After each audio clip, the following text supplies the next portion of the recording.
दिल्ली विधानसभा के जो चुनाव के नतीजे आने वाले हैं, ये परिणाम, लेकिन उसके पहले जो रुझान आ रहे हैं उसने सभी को चौंका दिया। पूर्व मुख्यमंत्री और आप पार्टी के संयोजक अरविंद केजरीवाल नई दिल्ली से अपनी सीट हार चुके हैं। मनीष सिसोदिया हार चुके हैं और उन्होंने अपनी हार को स्वीकार कर लिया है। कालका जी से मौजूदा मुख्यमंत्री लेकिन आतिशी जरूर जीत गई हैं। सौरभ भारद्वाज और सत्येंद्र जैन अभी पीछे चल रहे हैं। जो आम आदमी पार्टी पहले चुनाव में 67 सीटें, दूसरे चुनाव में 62 सीटें, 3 बार के मुख्यमंत्री, 4 बार के मुख्यमंत्री के रेस में रहने वाले अरविंद केजरीवाल और 3 बार हैट्रिक बनाने वाली पार्टी, वो आखिर उससे चूक कहां हो गई? क्योंकि रुझानों में तो साफ दिख रहा है कि 27 साल का वनवास बीजेपी का खत्म हो गया है, क्योंकि अभी 47 सीटें बीजेपी की यानी कि पूर्ण बहुमत की सरकार बनाती हुई नजर आ रही है। वहीं आम आदमी पार्टी 23 सीटों पर सिमटकर फिलहाल रह गई है और कांग्रेस का पहले की तरह 2014 के बाद से कोई खाता खुलता हुआ नजर नहीं आ रहा है। तो सवाल अब ये उठता है कि आखिरकार आम आदमी पार्टी से कहां चूक हो गई और क्या जो पुरानी नीतियां थी वो बदलने की कोशिश क्या अब करनी चाहिए? क्या पुरानी नीतियां ही डेंट लगाती हुई साबित होती हुई नजर आ रही हैं? आज इस पॉडकास्ट में बात करेंगे।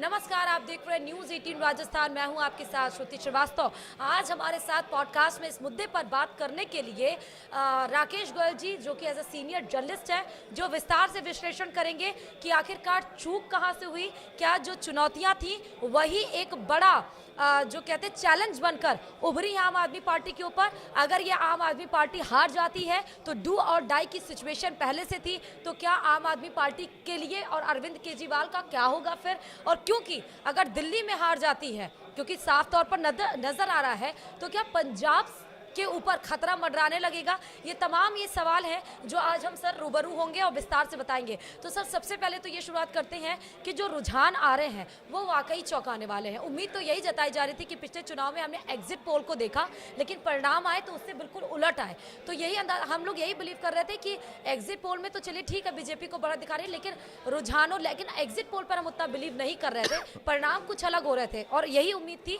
कि हो सकता है सीटें घटे लेकिन आम आदमी पार्टी सरकार बना लेगी। लेकिन रुझान जैसे आ रहे हैं उससे तो साफ क्लियर पता चल रहा है, और क्योंकि 2 बड़े चेहरे अरविंद केजरीवाल और मनीष सिसोदिया हार गए हैं, तो कहां चूक हो गई आम आदमी पार्टी से या अरविंद केजरीवाल से? राकेश जी।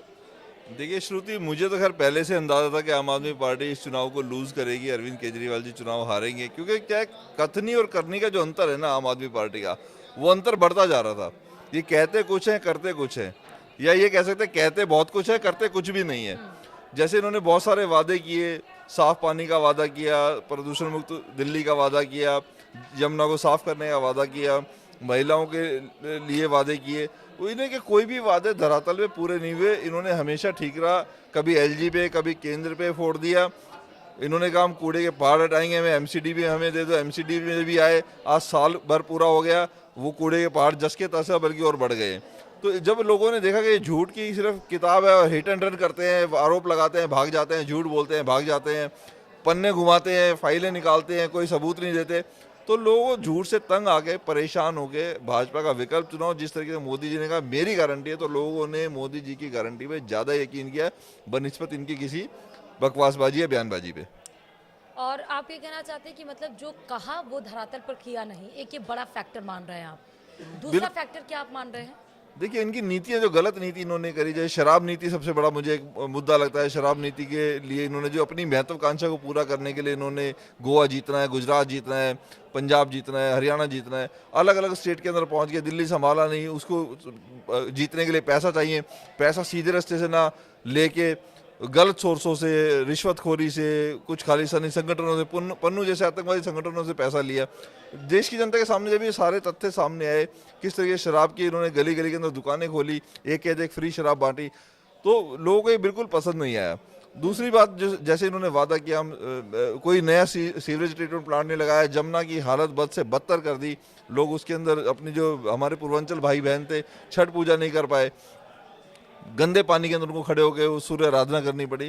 तो ये सब जो चीज़ें हैं, तो दूसरा महिला के ऊपर अत्याचार हमने देखा सीएम हाउस के अंदर, जो इनकी खुद की एमपी थी स्वाति मालीवाल, उनकी किस तरीके से पिटाई करी गई, उनके कपड़े फाड़े गए, उनका दुर्व्यवहार किया गया, और फिर उसके ना पक्ष में खड़े होकर अपने ओएसडी, शायद उनका जो राजदार था उसके पक्ष में खड़े हो गए, उसको जेड+ सिक्योरिटी दी, पंजाब के पैसे का पूरा दुरुपयोग किया, अपने चेहरे को चमकाने के लिए पूरा उस पैसे को खराब किया, जनता के पैसे को, उस पैसे को समाज कल्याण में ना लगा, अपने कल्याण में लगा लिया, अपना शीश महल तैयार करा लिया। और जब देश की जनता ऑक्सीजन से, हॉस्पिटल में दवाइयों के लिए कोरोना काल में तड़प रही थी, ये अपना महल बनाने के लिए 80-80 लाख के पर्दे लगाने में व्यस्त थे, तो देश की जनता को बिल्कुल पसंद नहीं आया कि ये आदमी जो कल को झूठ बच्चों की कसमें खा रहा था कि मैं कोई बंगला नहीं लूँगा, 3 कमरों के मकान में रह लूँगा, कोई मुझे गाड़ी नहीं चाहिए, 5 रुपये का पेन जेब में ला के, एक झोला छाप, एक पैंट और शर्ट पहन के, वो भी बाहर निकाल के, चप्पल के अंदर 26 जनवरी की परेड के अंदर पहुँच जाता है सलामी लेने के लिए। तो लोगों ने इस सब धूर्तता को, इस कलाकारी को देखा और इसको पहचान गए, और पहचान के लोगों ने बिल्कुल सिरे से इसको नकार दिया। और इनकी जो ये आज हालत है, ये इनकी अति महत्वाकांक्षा की वजह से है, क्योंकि झूठ के पाँव नहीं होते, झूठ कहीं ना कहीं बिना पाँव के गिर जाता है, वही इनके साथ हुआ। अन्ना हजारे ने भी इस बीच में स्टेटमेंट दिया कि अगर वो मेरी बात मान लेते तो आज सरकार बना लेते। नहीं, अगर वो अन्ना हजारे की बात मानते तो इस पार्टी का जन्म ही नहीं होता। तो इनको बात तो माननी नहीं थी ना। अन्ना हजारे ने तो कहा था हम कोई पॉलिटिकल पार्टी नहीं बनाएंगे। कहने का मतलब था कि जहां से शुरुआत की, रेस की, वहीं पहुंच गए। अभी पहुंचे नहीं है, पर मुझे लगता है जल्दी पहुंच जाएंगे। और अगर यहाँ से हार जाते, डू एंड डाई की सिचुएशन थी इस बार, तो फिर क्या होगा आम आदमी पार्टी का दिल्ली में? नहीं, आम आदमी पार्टी तो हार ही चुकी है। आम आदमी देखो, खत्म तो क्या है, हिंदुस्तान है, खत्म बहुत जल्दी कुछ नहीं होता। पर हाँ, इनको लोगों ने जो इनकी विचारधारा को नकार दिया। आज बेसिकली जो कांग्रेस और आम आदमी पार्टी एक जैसी है, क्योंकि कांग्रेस के जितने विधायक लगभग थे वही आम आदमी पार्टी से इलेक्शन लड़ रहे हैं, उनके सेम कोर वोटर यहाँ पे लड़ रहा है। अगर कांग्रेस थोड़ी सी मजबूती से अगर लड़ेगी तो ये पार्टी के अंदर जितने भी लोग हैं वापस कुछ ना कुछ कांग्रेस के अंदर ही स्विच कर जाएंगे, तो पार्टी कमोबेश वही रहेगी। और हाँ, ये कि पंजाब के अंदर इनको डेंट मिलेगा इस चीज़ का। मतलब है कि वोट पोलराइजेशन हुआ है कांग्रेस का, मतलब वोट पोलराइजेशन हुआ क्योंकि कांग्रेस की एंट्री, भले कांग्रेस के खाते में 0 सीट आई हो, लेकिन परसेंटेज बढ़ा है उसका। और AIMIM असुद्दीन ओवैसी की एंट्री, तो मुस्लिमों का ध्रुवीकरण होना, तो ये क्या 2 पार्टियों की एंट्री से और ज़बरदस्त चुनाव लड़ने की वजह से, और शायद यही रीज़न था कि इस बार गठबंधन भी नहीं किया उन्होंने। देखिए, कई कारण थे इस चुनाव के अंदर। जहाँ तक बात है मुस्लिम वोटों का ध्रुवीकरण जो करा, जो ओवैसी साहब दिल्ली आए, जिस तरीके से उन्होंने आम आदमी पार्टी के ऊपर लालचा लगा के उनको ललकारा, उसका एक बड़ा फैक्टर रहा कि मुसलमान वोट जो आम आदमी पार्टी का वोटर बना कांग्रेस के बाद, वो कहीं ना कहीं छिटका। कुछ कांग्रेस ने भी शिद्दत से चुनाव लड़ा, कुछ सीटों पे अच्छा उन्होंने अच्छे कैंडिडेट उतारे, तो उसका एक एडवांटेज ये मिला कि उसका वोट प्रतिशत कांग्रेस का बढ़ा। हाँ, वो जीत नहीं पाए, पर उन्होंने ये डेंट आम आदमी पार्टी को दिया। और तीसरा सबसे बड़ी बात है, जो भाजपा ने अपनी नीतियाँ जो लेके आए, जिस तरीके से कल्याणकारी योजना उन्होंने झुग्गी बस्तियों के लिए शुरू करी, दलितों के लिए शुरू करी, बुजुर्गों के लिए शुरू करी, कर्मचारी ऑटो रिक्शा से लेके हर एक वर्ग का उन्होंने ध्यान रखा, और 36 बिरादरियों का भाजपा को समर्थन मिला। तो वो पहले से ही दिख रहा था कि भाजपा लगभग 45 सीट प्लस जाएगी, और वही होता हुआ कमोबेश नजर आ रहा है। और क्या मुस्लिम जो कोर वोटर माना जाता है, जो 13% है लगभग दिल्ली में, क्या वो निकला ही नहीं वोट करने के लिए? नहीं, वोट मुस्लिम आप देखेंगे तो सबसे ज़्यादा वोटिंग ही मुस्लिम बहुल एरियो में के अंदर हुई है। सबसे ज़्यादा 69%, मुस्तफाबाद के अंदर, ओखला के अंदर 68%, जबकि पूरी दिल्ली के अंदर 60.4%। तो मुस्लिम वोटर घर से बाहर निकला। पर मुस्लिम वोटर को ये पता था कि ये जितने भी आम आदमी पार्टी वाले हैं, कांग्रेस वाले हैं, ये हमें ठग रहे हैं। पिछले 70 सालों में हमारा कोई विकास नहीं हुआ। आज भी एक मुसलमान की पहचान पंचर वाले से लोग ज़्यादातर देखते हैं, उस निगाह से। और कहीं ना कहीं उस चीज़ को, जो पढ़ा लिखा वर्ग था मुस्लिमों के अंदर, जो थोड़े जागरूक लोग थे, जो कट्टरपंथी विचारधारा से अलग लोग थे, वो भाजपा के पक्ष में आए हैं। भाजपा को भारी संख्या में मुसलमानों ने वोट दिया है। तो स्टेटमेंट था योगी आदित्यनाथ का, हालांकि महाराष्ट्र में उन्होंने दिया, और बांग्लादेश में हिंदुओं के ऊपर जो अत्याचारों का बटेंगे तो कटेंगे, तो क्या इसका इफेक्ट भी नहीं हुआ? और क्या इस बात को कांग्रेस और आम आदमी पार्टी समझ नहीं पाई? नहीं, आम आदमी पार्टी तो कांग्रेस तो समझ ही नहीं पाई, क्योंकि कांग्रेस के पास कोई बहुत बड़ी नीति नहीं थी। सिर्फ उनको वो लड़े इसलिए कि हमें आम आदमी पार्टी को नुकसान पहुंचाना है, और वो उन्होंने पहुंचाया। उनका एजेंडा इतना ही था, वो 0 पे पहले भी थे, आज भी वो वहीं के वहीं खड़े हैं। हाँ, आम आदमी पार्टी जो अति महत्वाकांक्षा में थी और बहुत बड़े गुरूर में थी, बहुत बड़ा उनके अंदर एक अहम आ गया था कि हम अनबीटेबल है, हमें कोई हरा नहीं सकता, हमने ऐसी विक्ट्री ले रखी है, 68 पे हम थे या 62 पे हम आए। तो वो उनका जो घमंड था वो दिल्ली की जनता ने चूर चूर किया, कि 5-5 साल इनके विधायकों ने अपने क्षेत्र की कोई सुध नहीं ली। वो नालियां, पानी सड़कों में बह रहा है, सड़कें टूटी पड़ी हैं, ड्रेनेज सिस्टम की हम बात करें तो बिल्कुल ड्रेनेज सिस्टम पूरा जीरो था, हाँ। और हर चीज का ठीक रहा। पीने का पानी बाढ़ आ उन्होंने जाए तो कहा हरियाणा ने साफ, पानी छोड़ दिया, और सूखा पीने पड़ का जाए। पानी का उन्होंने बिल्कुल कहा साफ 24 घंटे मुहैया कराएंगे। हमने देखा कि गर्मी के सीजन में त्रहिमान पूरा दिल्ली की जनता करती रही।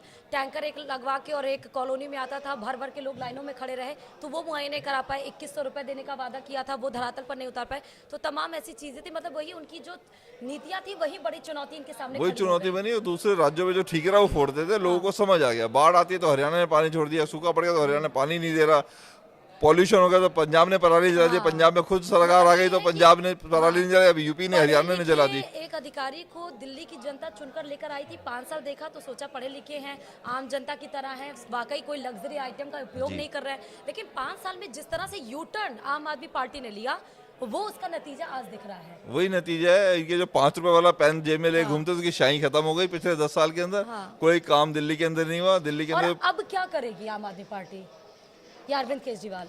अब तो ये आत्ममंथन करेंगे, और कुछ इन्वेस्ट करने के लिए कुछ बहुत ज्यादा मुझे लगता नहीं बचा है। और जिस तरीके से विक्ट्री भाजपा ने ली है, मुझे लगता है आने वाले 25 साल भाजपा दिल्ली से हिलने वाली नहीं है। मतलब वो जो पैटर्न रहता था दिल्ली की जनता का कि लोकसभा में केंद्र सरकार को जिताना है, मोदी सरकार को, और विधानसभा में अगर बात करें तो वो अरविंद केजरीवाल के ऊपर भरोसा जता रही थी। और यही सवाल हम बार बार पूछ रहे थे कि दिल्ली की जनता पैटर्न बदलती है, तो वाकई दिल्ली की जनता ने पैटर्न बदला और इस बार डबल इंजन की सरकार के ऊपर या मोदी गारंटी के ऊपर भरोसा जताया, और अरविंद केजरीवाल की नीतियों को और उनके वादों को, उनके स्टाइल को, सबको नकार दिया है। फिलहाल एक बिग चैलेंज है आम आदमी पार्टी के सामने कि कब अब क्या करेगी आम आदमी पार्टी।